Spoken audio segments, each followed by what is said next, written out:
Paul, hi. First of all, welcome to Bristol City. How does it feel to get going for pre-season? Yeah, nice. It's a great feeling to finally be here. It's taken a little while to get here in the end, but it's been fantastic. I started on Monday and got to meet Liam, the gaffer, and all the backroom staff and all the rest of the medical team and performance team, and it's been really good. Everyone's been really welcoming and very sort of helpful to me. And then, of course, today I've got to meet all the players. A West Country boy, but tell us a little bit about your journey in the industry. Yeah, I started off up in the northeast. I was working in sort of football academies up in Sunderland and Middlesbrough. And then I took a job working for Leeds Carnegie, as it was at the time. And then I got a chance to come back to work for Gloucester Rugby, which was kind of where I was born and bred, and so it was working for my sort of hometown club. And that was a great experience. And then I went off to work for Wasps Rugby Club, which was fantastic as well. And then I sort of got a bit of an itch and decided I wanted to go back to football. And I was lucky. I managed to go to Norwich when they're in the Premier League. So we had a few years in the Premier League, which was an unreal experience, obviously. And then the opportunity to come as head of medical at Millwall came up, and I wanted to test myself and see whether I could go down and lead a department and manage a sort of championship medical team. So I did that, and I stayed there for 7 sort of very good years, which were thoroughly enjoyable. But when the opportunity came to come to Bristol City Football Club, it was just too good an opportunity to miss. And, for me, it's an opportunity to come sort of back home, come to a sort of massive club with sort of unbelievable facilities, and just an opportunity I couldn't pass down, really.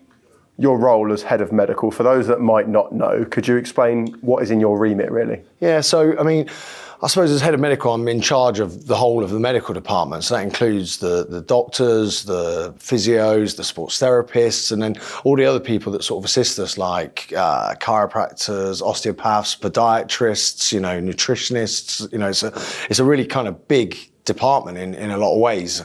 And so my role really is to sort of oversee that. And I guess, ultimately, I have to make some of the sort of key decisions about what happens with players in terms of kind of their rehab, their return to play, in what way they train, and whether they need to be sort of managed and looked after. It doesn't all come down to me. We sort of have meetings so that the performance team and all sort of members of the medical team are involved in it, but ultimately, I suppose I'm responsible for the sort of final decision about whether people are kind of fit or not.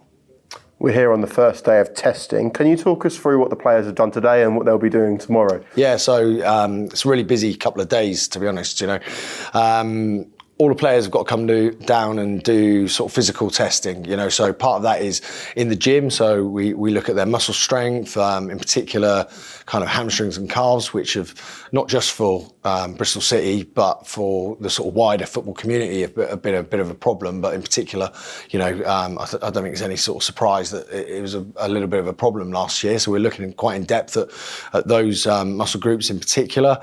They also do some testing regarding concussion, and we take some sort of baseline blood tests, and also there's an opportunity for me to sit down with each player and go through their history and go through some of the problems that they've had and some of the things that they think have gone well and not quite so well, and so that we can look to make some positive improvements going forward for their programme. The fixtures are out, Hull City away on the opening day. What's the main focus for your team between now and then? Yeah, so for us, we're looking to sort of build some resilience and some robustness and durability into the players in this period. Our main focus is to get some capacity into them so they can cope with what's going to be a really kind of hectic season. All the seasons are hectic, but this one looks particularly congested, really. So that's our kind of main focus, and what we're going to do is over the next couple of days, we're going to collate all the data, look at it, get together, and then kind of come up with a plan for each player, individualise it so that they have an individualised plan going forward to make them as kind of bulletproof as they can be going into the season, really.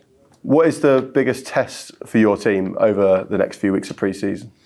Well, I suppose the biggest test for us is trying to keep as many players out there training and being involved in the football sessions as possible. You know, I've had some really positive chats with the gaffer and the rest of the management team, and you know, we're all on the sort of same page that the football comes first, and our main remit is to get as many people out there doing the training sessions as possible. So that's kind of the biggest challenge. And you know, when it's really hot out there, you know, players suffer from blisters, and they're doing double sessions and they're tired. So we've just got to do everything we can and everything in our power to make sure that they're as fresh and as fit going into those sessions as possible, really.